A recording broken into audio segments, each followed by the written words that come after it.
Welcome to Inspiration and Transformation from the Banks of the Ganga with Sadhvi Bhagawati Saraswati, an American sannyasi living at the Parmarth Niketan ashram in Rishikesh, India. Sadhvi is president of the Divine Shakti Foundation, a charitable organization bringing education, vocational training, upliftment, and empowerment programs to women and children. Sadhvi is also Secretary General of the Global Interfaith Wash Alliance and Director of the world-famous International Yoga Festival. Join the musings of an American sannyasi as Sadhvi shares the wisdom and teachings of her guru, His Holiness Pujya Swami Chidanand Saraswatiji. Welcome, everyone, to Inspiration and Transformation from the holy banks of the sacred Ganga River in the land of Rishikesh, India. The existence of God and believing in God, and why should we believe in God? How do we even know that there is a God, and why should we believe in God?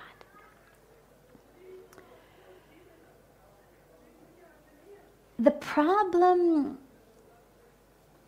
with this science and spirituality debate is that we actually try to look at them on the same terms.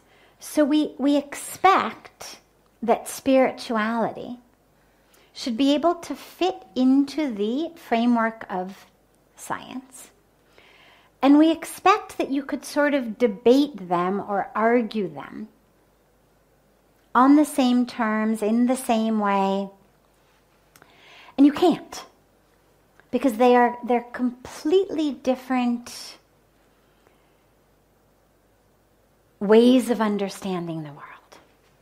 Neither is better. I love science. I'm a science student. I love it. It excites me. I use science to understand and explain so much. The dilemma arises over the fact that science only has jurisdiction over things that science knows how to measure. So if it can be weighed, if it can be measured, if it has a volume, if it can be seen in a microscope or a telescope, if we can use our five senses to understand it, science is great. The problem arises when we say, just because it doesn't fall under the jurisdiction of science, it doesn't exist. And if we use those parameters, we actually sadly cut ourselves off, not just from spirituality, not just from God, but we actually cut ourselves off from things like love. Right? I mean, does love weigh anything? Can you show it to me? Can you know it with your five senses? But of course, love is something that most of us have much more of an experience with, and so very few people would say, well, love doesn't exist. Which is wonderful, because the same argument that makes us know that love exists, even though it doesn't have a weight, it doesn't have a volume, it doesn't have an area, you can't measure it or see it under a microscope, allows the door to open at least to the possibility. The existence of love, of course, does not prove the existence of God, but it at least opens the doorway to the fact that we are prepared to accept the existence of something that is outside the jurisdiction of science. For me, my faith in God, my belief in God, my awareness that God exists comes from two places. It actually comes from both science and spirituality. Spiritually, I've been blessed to experience God. But that's a separate subject. From a science perspective, if you've ever spent time in a science laboratory, which I have, What you know is when you are in a lab and you've got your Bunsen burner and you've got your beaker and you've got all the things that you're going to put in your crucible, we're going to create something. Depending on what level of science class you are, you create different types of things. But nonetheless, you've always got your Bunsen burner and your crucible or your beaker and your things that you're going to put in. The majority of the time that we go to create something, it doesn't work. You end up with nothing. You end up with bad smells. You end up sometime with some smoke. But even knowing what we're going to create, very frequently it doesn't happen. Look around any science lab, and you're going to see a lot of perplexed students saying, but I followed all the instructions. Why is nothing happening? And I mention this because if you take a botanist, an expert on plants, take the most brilliant botanist in the world, give yourself a Nobel Prize winning botanist, the genius botanist. They could tell you, you could hand them a leaf and you could say, tell me what is in this leaf. And that botanist could tell you how much oxygen, how much carbon, how much nitrogen, how much hydrogen. Could tell you everything. And could even tell you and even demonstrate to you with styrofoam balls and sticks and things like that, how the molecules of oxygen, of carbon, of nitrogen, of hydrogen, how they're actually bonded together. It's this type of bond instead of that type of bond. They could tell you everything. Nonetheless, with thousands of years of what you could call spiritual science, good few hundred years of actual hardcore, what we would call modern science, the petri dish type of science, we know everything there is to know about a leaf, for example, or a mosquito. Taking low levels of life, low forms of life. We still can't create one in a petri dish, even though we know exactly what it's made of. We can't create one. You cannot create life in a petri dish. The very best that after all of these years of modern science, after having all of the tools, all of the knowledge, the very best that we've been able to do so far is an occasional successful cloning. So the best we can do is take a Xerox copy of something that already exists. But you cannot create life. To me, that is the proof, to me as a scientist, of the existence of a, and I don't care if we use the word God, it doesn't matter. Call it a capital P planner. Call it a capital K knower. Call it a capital S scientist. Call it whatever you want to call it. As long as we agree on the fact that it is a being, an energy, a wisdom, again, whatever we want to call it, who understands, who knows more than our best botanists and our best laboratory science technicians. Because someone, something, has created life. And after billions of years of existence, hundreds of years of very good modern science, learning everything there is to know about existence, we still can't create. And so therefore, to me as a scientist, the idea that it actually happened absolutely randomly, and that in all of our brilliance, we cannot recreate that which happened randomly with knowing everything we know, it doesn't make sense. Unless you accept the fact that it actually wasn't quite so random, that actually there was a being, an energy, again, however we want to conceive of that, what for me was always a capital P planner. Before I had the spiritual experience of God, people would say, do you believe in God? And I would always say, not really. In terms of any religion, I was not religious. But I always would say, but I know there's a plan. Like, I've spent enough time in a science laboratory to know that this is not just random. Life did not just suddenly, out of the blue, things hitting each other, suddenly, boom, randomly life. So I know there's a plan, which to me means there must be someone, something that's made the plan.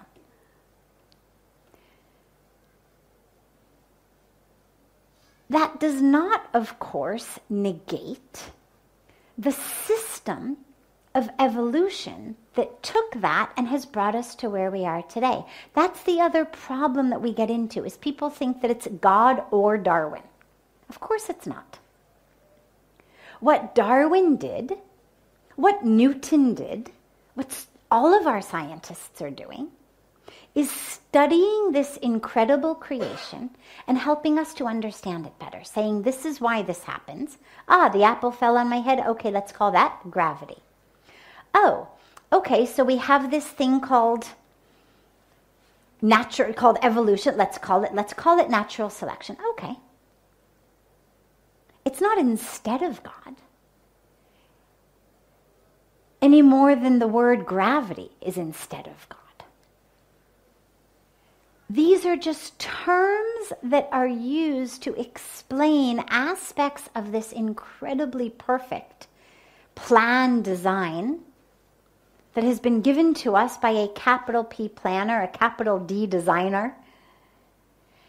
And one scientist understands this part, and another scientist understands that part, and another scientist understands this part, and they'll give us different names and different ways of understanding it. But none of that negates the fact that he, she, it, they that created it put all of these plans, all of these designs, all of these forces into action. And so that's a very important thing to understand, is you don't have to throw away science to believe in God. Of course not. Science makes me appreciate God even more. The more I understand science, the more I think, oh my God, how did you figure that out? How did you plan for that? How brilliant. Years and years and years of study, and I can barely understand it, and you just created it. How amazing. How beautiful. So there's no necessity to say science or God. Of course not. Science is the study of the incredibly perfect creation that has been given to us by an incredibly perfect creator. The only piece that to me is crucial is to realize that which set it into motion could not possibly have been random. And we know it couldn't have been random because billions of years after this theoretical randomness, hundreds of years after studying it all over the world with the best technology, we still can't recreate it. We can't create an amoeba. Cannot manufacture life. Something gave that spark of life. And then the rest has happened as our science classes have explained it. As part of this incredibly divine, perfect plan. You're listening to OTR-FM, part of the IOM radio network.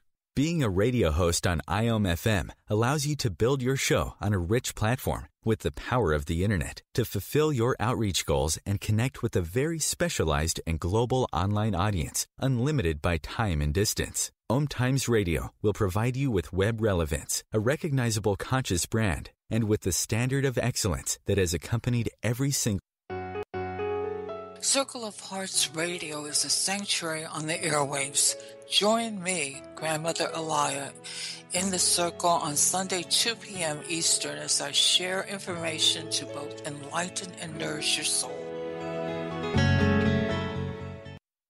Hi, this is Christina Ricci with RAIN. Every 2 minutes, another American is sexually assaulted. If you or someone you know has been sexually assaulted, you are not alone. Help is just a call or click away through the National Sexual Assault Hotline. Please call 1-800-656-HOPE, that's HOPE, or visit RAIN.org, that's RAINN.org. Brought to you by RAIN and this station. Welcome back to Inspiration and Transformation. I'm so glad to have you all back here with me. What is so wrong about expectations? Why shouldn't we have them? Like expecting any rewards or expecting anything else in life. What is wrong with them? Pujya Swamiji always says, expectation is the mother of frustration. Why? Well, first of all, here's what's important to realize. The expectation itself is not the problem. The problem is the attachment to them happening. The misery that we experience when they don't. So some expectations are essential to life. I always say, we have to expect that this roof is not going to fall on us while we sit here, otherwise we would not sit here. If we didn't have an expectation that the architect, the contractor, the builders, the people who built this room knew what they were doing, we wouldn't sit here.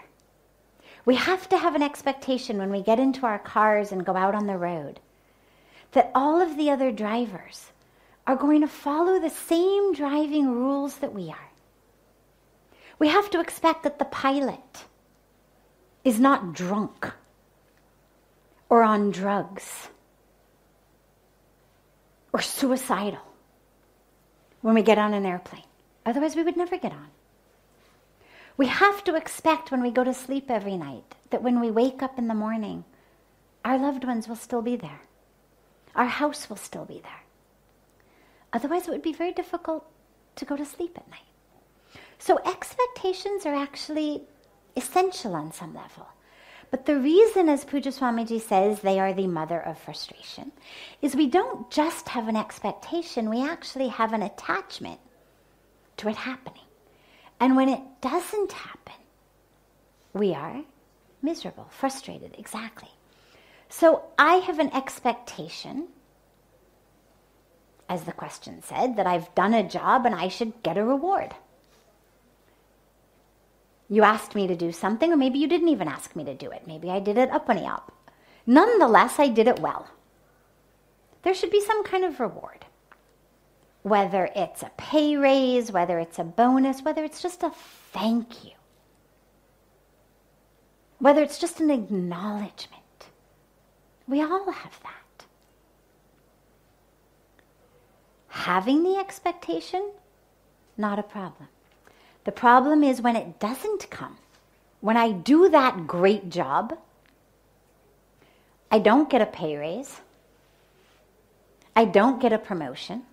I don't get a bonus. And my boss acts like I haven't even done it. Or even worse, somebody else gets the credit for it. Not even an acknowledgement, not a thank you. Or I do it for a friend, I do it for a colleague, I do it for a family member. I go out of my way. Not even an acknowledgement. It hurts. And this is the stuff that causes us to suffer in life. मैं तो सब कुछ कर लेती हूँ तुम्हारे लिए या आपके लिए, या मैं सब कुछ करता हूँ. You don't even appreciate it. You don't do anything for me. This is the suffering that our lives are ruined by. And this is why Pujya Swamiji says that it's the mother of frustration. The only way around this is to realize that which we do shouldn't be done for what we're going to get back from it. It should be done as its own reward. So if I'm doing something nice for you, there's really basically 3 reasons we do nice things in the world in broad way. Number 1, because I love you. So I'm going to do something for you that I might not otherwise do because I love you. Number 2, because you're going to pay me for it. Take, it's my job. We don't all necessarily love our bosses, but we do it because we know कि मुझे पैसा कमाना है. Have to put food on the table, to chalo, I'm going to do it. The 3rd reason is just in general because it's a good thing to do. Maybe it's service project, something to help others. Okay, I may not know them and love them. I may not being paid for it, but I know it's the right thing to do. Those are the 3 reasons that we do things. Now let's just take them each individually. Number 1, I do it because I love you. Parents to children, children to parents, spouses, siblings, whatever it may be. Even friends.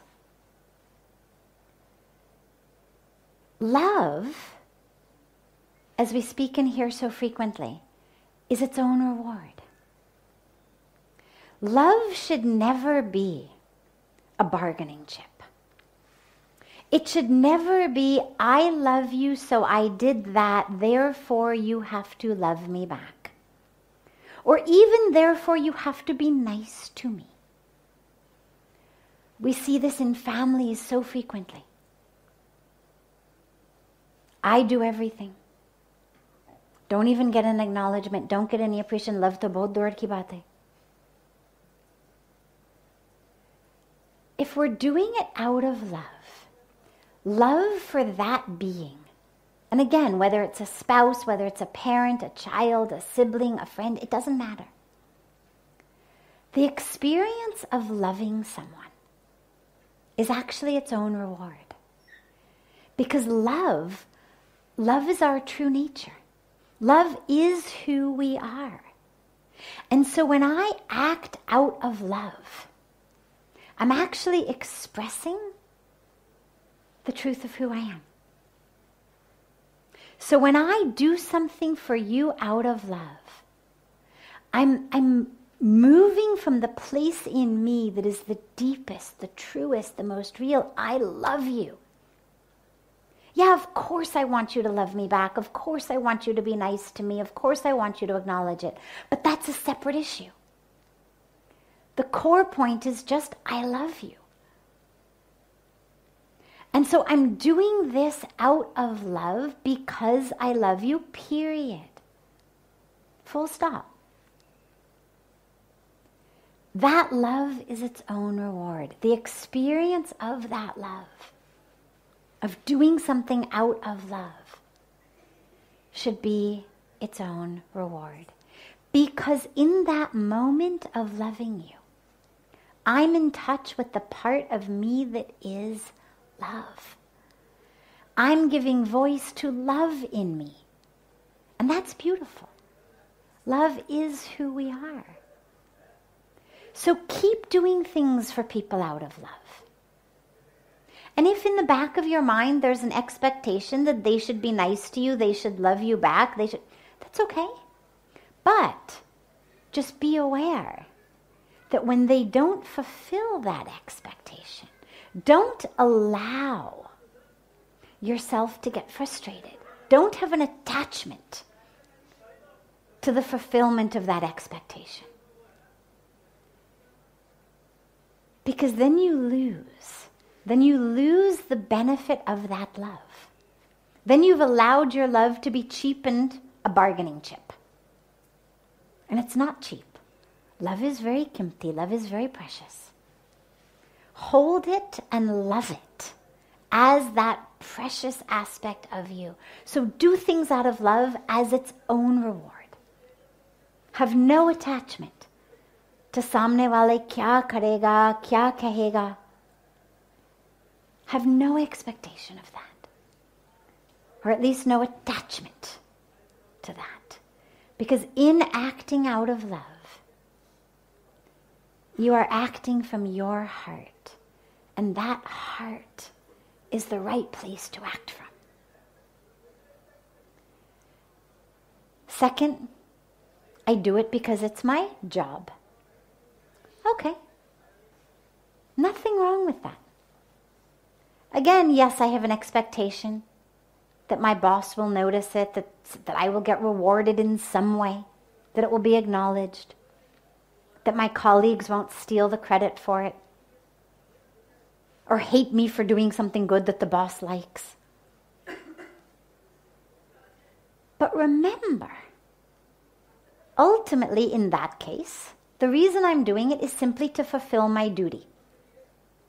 My duty is not to be rewarded. My duty is not to be appreciated. My duty is not to get the bonus or the raise. My duty is simply to fulfill my duty.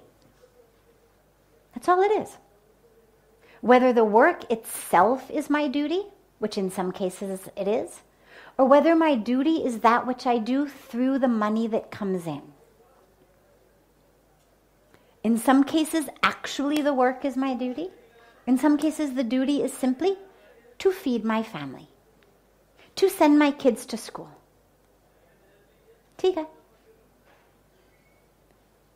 Get a bonus, don't get a bonus, get appreciated, don't get appreciated, get rewarded, don't get rewarded. Either way, my duty is being fulfilled. My duty is not that you should like me, that you should appreciate me. My duty is simply to do this work. So I do it. No expectation, no attachment. Third situation, I do it because it's the right thing to do. Well, that, like our first situation with love, is its own reward. In that case, I'm doing it because I am fulfilling my dharma. Our dharma here on earth is what we are here to do. And in a lot of cases, doing something that is right, that's fulfilling our dharma. So again, it's not about being appreciated. It's not about getting rewarded in some way. It's simply about fulfilling my dharma.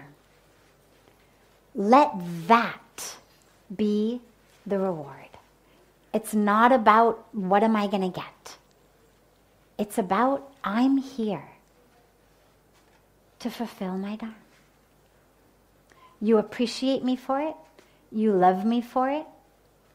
You reward me for it. You ignore me for it. Either way, doesn't matter.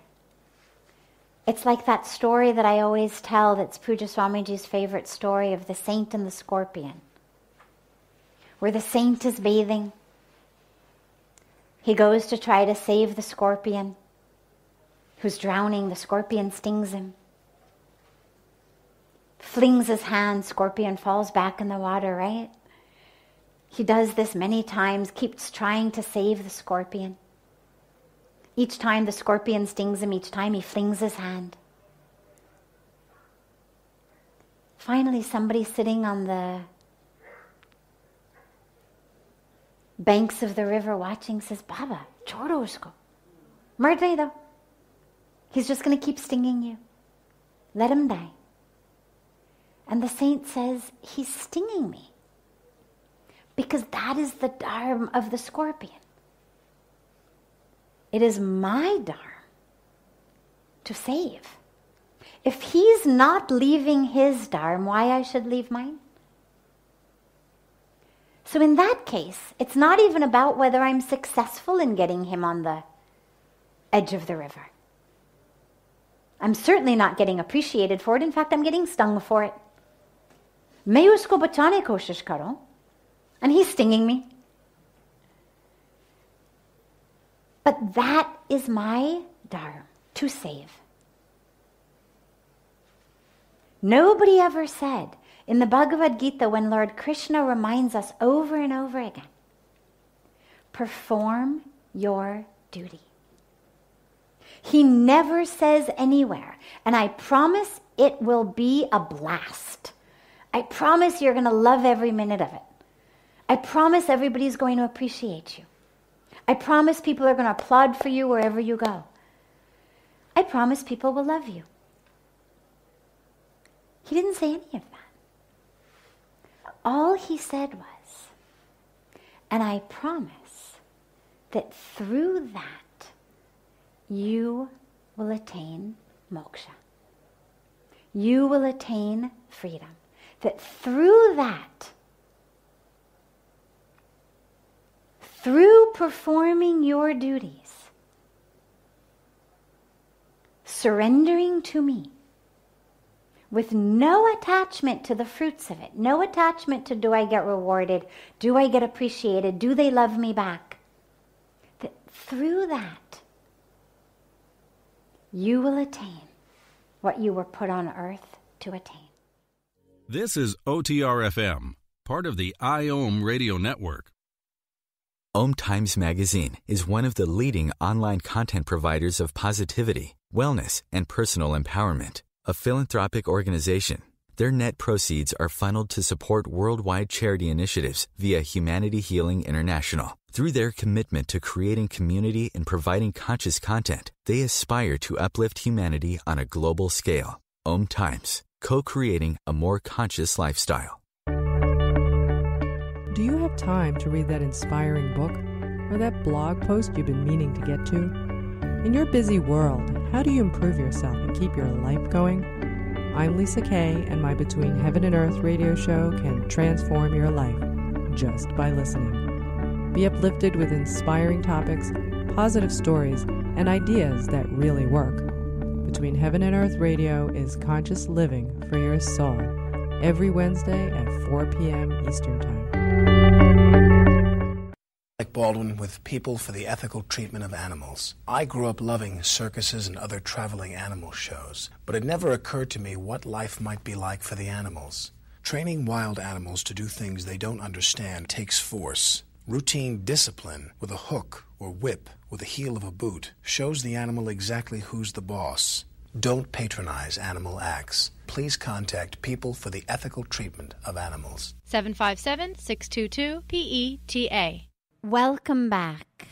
This is Sadhvi Bhagawati Saraswati with inspiration and transformation. How to deal with the conflict between the career and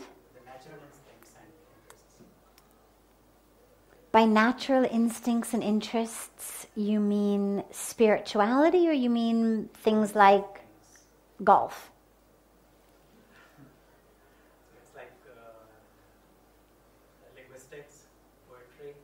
Okay. Hobbies. Okay. But that's okay. And here's what's interesting.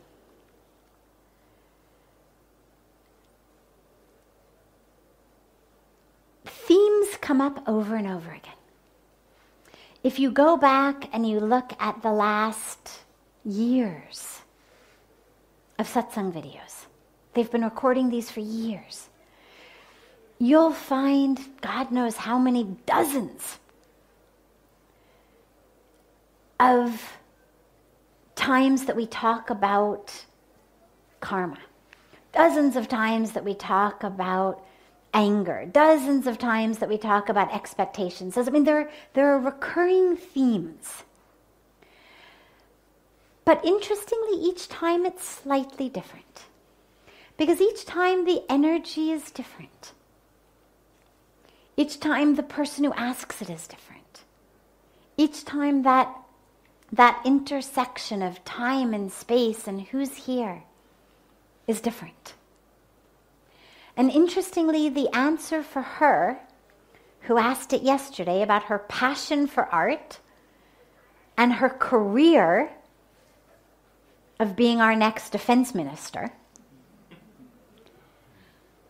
is actually different from him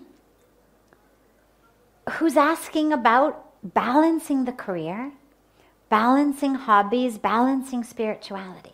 They sound like the same, but the situations that each of them has come into this room with is different.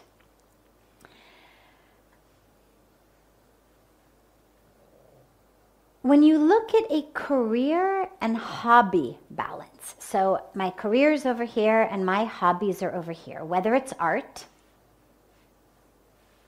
whether it's linguistics, as you say, I mean, so many different hobbies we have or interests we have.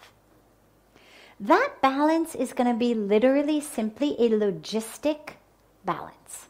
That's not a balance that I can tell you how to do.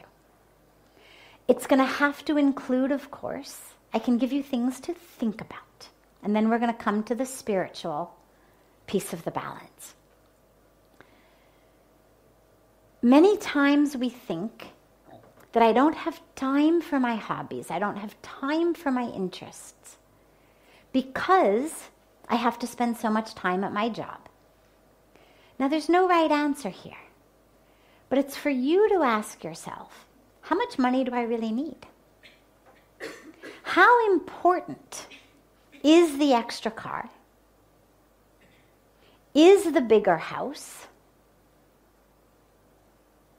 Or is it more important to have time to read and write poetry? Could I take a job that didn't require me to work 100-hour work weeks? That didn't require me to be away from my family a week a month?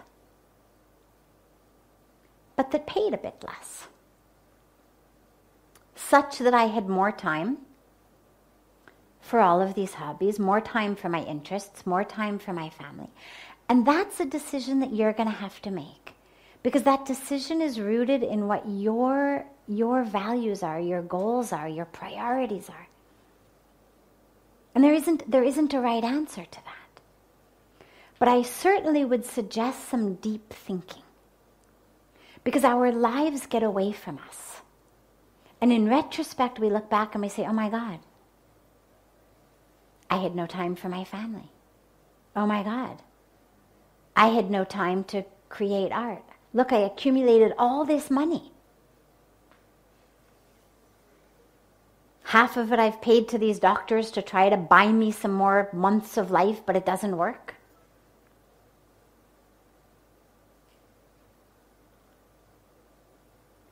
It's like that beautiful saying of we give our health to get the money and then we try to use the money to buy back the health. That's a balance that you're going to have to come up with. But it isn't actually very difficult. We create unnecessary complexity where it really isn't complex. That's the ego that comes in that says, oh, but I want the bigger house. Oh, but I want the bigger car. Oh, but what's the neighbors going to say? Oh, but I want to be the richest guy on the block. That's not complexity, that's ego. Not good, not bad, not wrong, not right, but let's just call it what it is. If we're able to think outside the ego, things become much more simple. Then we realize, oh wait, I don't actually need so much money. I actually really enjoy having some time to walk in the park. I enjoy having some time to write poetry. I enjoy having some time to paint. I enjoy having some time to study linguistics or whatever my other interests and hobbies may be. I don't need so much money. But then when Samne Wala buys a new house or a new car, you have to be very careful that the mind does not say to you, that's not fair. Why him, not me? That you don't have resentment and jealousy and comparison. that you understand I have consciously made a different decision. And that's a choice you make. And it's a choice we make every day. Every day you can change your choice. Oh, up until today I've been having money as my highest goal. Wait, I'm done. You can also go the other way. Oh, wait, I've decided being the richest guy on the block is the most important thing to me. Okay. That's what free will is. Use it however you want. But make sure to think deeply. Introspect, contemplate. What is it really that fills you deeply inside, that fulfills you? Is it the money? Is it the bonus at work? Is it the raise? Is it the promotion? Or is it these other things? And if it's these other things, make sure you make time for them. And yeah, you may have less money, that's okay. I have yet to hear anyone on their deathbed say that their life was fulfilling because they made a lot of money.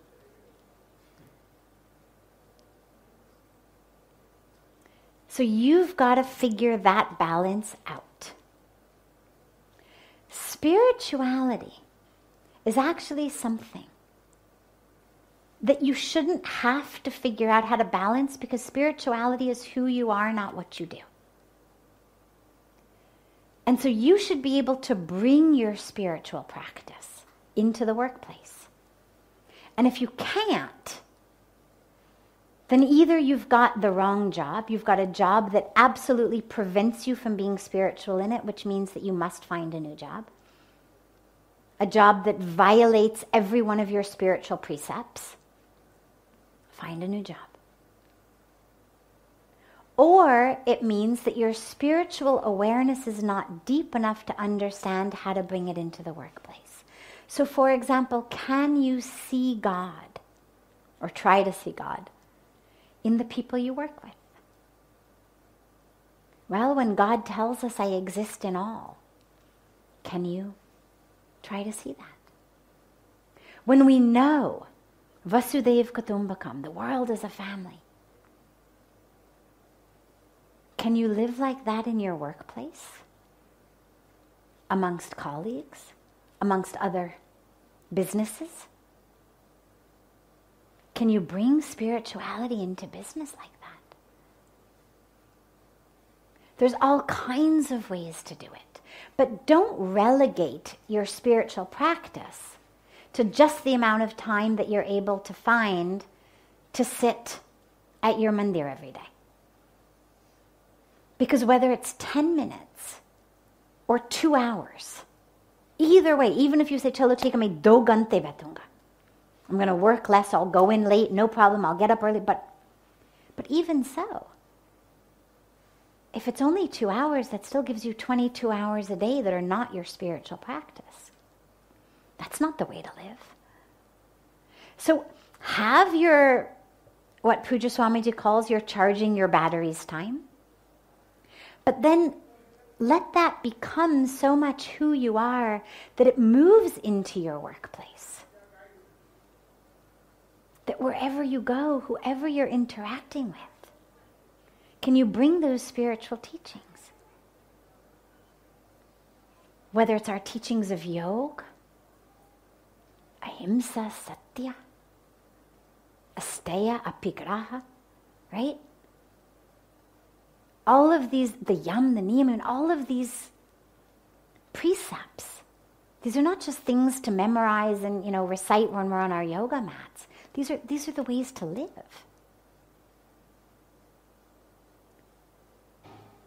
When we're told, have compassion, have love, it doesn't just mean when you meditate.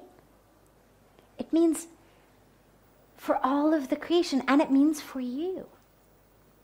That's the piece we tend to forget also. Have compassion, have love, see the divine in all, and in you. You are also part of that creation. It's not just can I see God in my coworker, it's can I also see God in me? And then a step deeper, can the divine in me see the divine in them? That's what, when we say namaste, literally, I am bowing to myself in you, my capital S self. The divine in me bowing to the divine in you. This is what we're doing.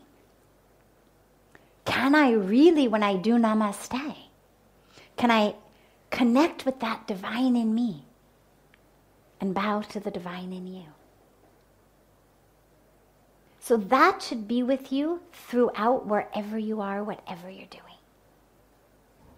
Spirituality should be something that, it should be the thread that weaves through every aspect of our life.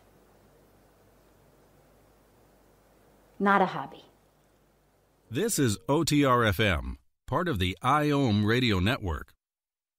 OMTimes magazine is one of the leading online content providers of positivity, wellness, and personal empowerment. A philanthropic organization, their net proceeds are funneled to support worldwide charity initiatives via Humanity Healing International. Through their commitment to creating community and providing conscious content, they aspire to uplift humanity on a global scale. OMTimes, co-creating a more conscious lifestyle. Do you have time to read that inspiring book or that blog post you've been meaning to get to? In your busy world, how do you improve yourself and keep your life going? I'm Lisa Kay, and my Between Heaven and Earth radio show can transform your life just by listening. Be uplifted with inspiring topics, positive stories, and ideas that really work. Between Heaven and Earth radio is conscious living for your soul, every Wednesday at 4 p.m. Eastern Time. Like Baldwin with People for the Ethical Treatment of Animals. I grew up loving circuses and other traveling animal shows, but it never occurred to me what life might be like for the animals. Training wild animals to do things they don't understand takes force. Routine discipline with a hook or whip with the heel of a boot shows the animal exactly who's the boss. Don't patronize animal acts. Please contact People for the Ethical Treatment of Animals. 757-622-PETA. Welcome back. This is Sadhvi Bhagawati Saraswati with inspiration and transformation.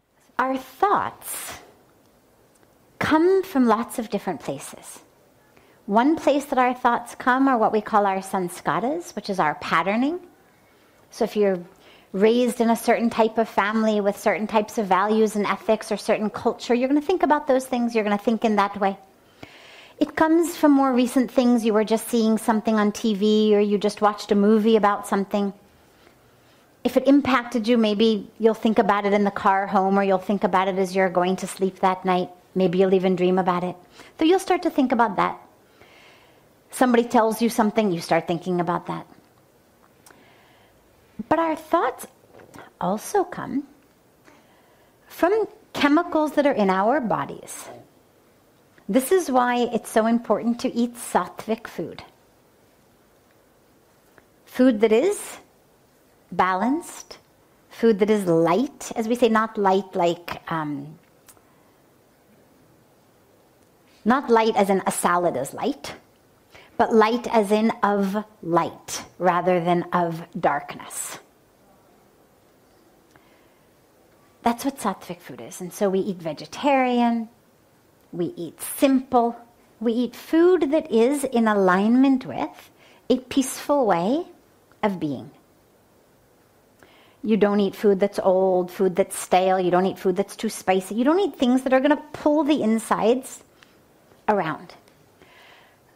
So that's one way of chemicals. But another way of chemicals is also just our hormones. How old are you? 16. Okay.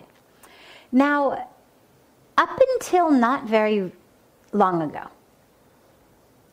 and if you look at the evolution of humans, if you look at how long that evolution has happened, how long it has taken us to change and evolve and adapt, it happens very slowly. Evolution happens very, very, very slowly. A lot of your body, a lot of the physical parts of your body have no idea that you're living in a world now in which you're going to go to college and you're going to go to graduate school and you're going to become the defense minister of India. And chances are you're not going to die at 40, of some epidemic, but chances are you're going to live to, over 80, 90, even 100. Our human longevity and our cultural civilization has changed much faster than our physical bodies have in terms of a lot of what? Flows in our bodies in terms of hormones. And I mention this because your body is being flooded with hormones that have no idea what you've got planned for your life. Those hormones have one thing and one thing in mind only, which is the propagation of the species. Okay? The only way the species is going to propagate is you will make babies. Okay? That's how species keep going. Those chemicals in your body have one agenda and one agenda only: babies. Because that's the only way that the human race continues. Now, unfortunately, you cannot negotiate with them. You cannot say, "Ki jara ruk jao. We have a lot of time. We've got 15 years easily. No rush." The hormones don't negotiate. All those hormones know is that not very long ago, chances are you were going to die around 40-ish. Chances are that a lot of your babies were going to die. That in order to have, 1 or 2 living babies, you were going to have to give birth 8, 9, 10 times. Well, if you're dying at 40, that doesn't give you a lot of years. Better start soon. That's what these chemicals in your body, that's all they know. Babies, babies, babies, babies. And I mention this because when we are teenagers, when we are young, our bodies are being flooded suddenly out of the blue. One minute we were kids, books and art and games and sports, and the next minute suddenly there's these chemicals in our body. And suddenly our bodies are saying, babies, babies, babies, babies. And so the girls are like, "Oh, boys." The boys are like, "Oh, girls." Now, and then our parents and our sanskaras are saying, "Don't look, sit down, study." And we know that that's the right thing to do, but our bodies are still saying, babies, babies, babies, babies. And this creates a lot of tension. Nothing to feel bad about. This is how your body is working. But it's important to understand that's not what you're feeling, like the truth of who you are. That's what these chemicals in your body that still think that you have to give birth 10 times between now and when you're 40, that's what they think. So you just need to make sure that you don't put them in the driver's seat of your life. Okay? Don't hate them. Don't let them drive you crazy. Realize that ultimately they are just there trying to keep the species afloat, and that, we need babies, and otherwise we're all going to just go extinct. That's their only agenda, is humanity should not go extinct. So you can appreciate them, but just don't give them the steering wheel of your life. Okay? Tell them to sit in the back. Here's your game. I'm not going to let you drive this vehicle because I know my agenda is not 10 babies between now and when I'm 40. I've got a totally different agenda. Totally different life path I'm walking. But don't feel badly about it is the point. Don't allow it to make you feel like, oh, there's something wrong with me. Nothing is wrong with you. It means your body is functioning perfectly. And one of the parts of the package deal of a perfectly functioning body is that you've got these chemicals in your bloodstream that we call hormones. And they come in our brain, and it's a long thing, I won't go into the science of it here, but they impact us, and suddenly they make us think in ways that we never thought. But don't worry about it. Just keep your mind focused. This brings to a close this hour of inspiration and transformation. Thank you so much for joining me. I'm so glad to be together with you all each week. And I look forward to being together again next Thursday, same time, on OMTimes Radio.